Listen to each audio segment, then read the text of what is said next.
After Nathan got his elk, Labor Day was our next trip out. And while we did hear a few bugles, we just really couldn't get anything going. Then on the 12th of September, we were back out again. This time we were heading into the area that Nathan had shot his bull on. It's an area that we usually have good luck on, so we hoped it would produce again. Nate shot his bull down low, and so as we passed the kill site, we figured we'd better keep an eye out for any bears. Sure enough, as we were about 100 yards off, a young black bear came out and into sight. It saw us at the same time we saw it, and it took off.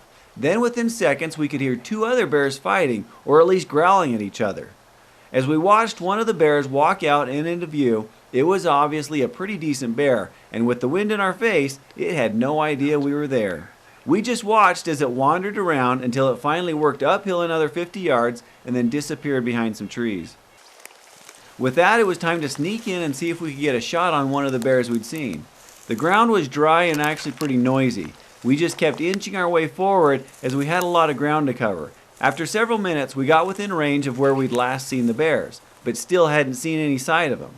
Knowing there should be at least two around, we figured it was only a matter of time. After waiting and not seeing anything, we just figured we'd keep inching forward. We were here to elk hunt, so we really didn't want to waste too much time looking for these bears. Suddenly, Mike drew back. Turns out a bear walked out just 20 yards away and came into view broadside. What you can't tell is that Mike's peep sight was turned sideways, and so he couldn't see through it. Frustrated, as the bear walked behind a down log, Mike let down. The bear that he saw was a lighter colored bear, so now we knew there were at least 3 bears in the area. Where did they all go? You can see a big downfall on the right. It blocked a lot of the area that we wanted to see, so we just kept inching our way around it so we could see past it. Suddenly, we noticed a bear looking our direction. It had been right behind the downfall the whole time. There were a couple other trees in the way which stopped me from getting a clear view, and Mike was right in my line of sight as well, but you can see the chocolate-colored black bear just 20 yards off. The bear would look our way, then down, then somewhere else, back at us, and so on. It didn't seem to know if we were a threat, and maybe didn't know we were still there. It kept looking our way on occasion, but wasn't spooking out either.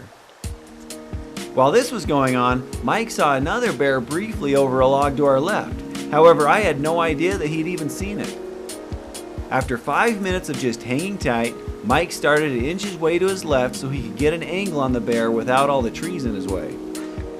At this point, you think the bear has Mike pegged, but most likely because of their poor eyesight, it still didn't bust. It was watching us, but still wasn't sure. At one point, it actually growled and snapped his jaws, but still didn't go anywhere. Finally, at over 10 minutes into the stare down with the bear, something caught Mike's attention to his right.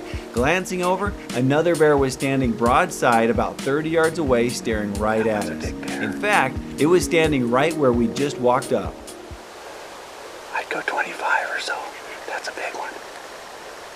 With the bear having caught us red-handed, all Mike could do was draw and hope it would stay put long enough to let him get a shot. Unfortunately, the bear didn't want to stick around at all. It jogged off, stopping several times to look back our way. The other bear saw all the commotion and decided he better make an escape as well.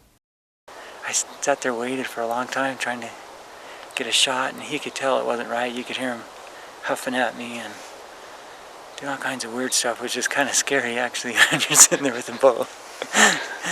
All of a sudden a bigger bear shows up down off to the right, and he just stops and stares at us. And kind of made the mistake of thinking, I'm going to turn and shoot the bigger one instead. It was intense for a while. It was kind of fun bear hunting, but I guess we'll get back to elk hunting. We just need to hear a bugle and get going again. If you liked what you saw, please subscribe to the Outdoor Youth Challenge YouTube channel.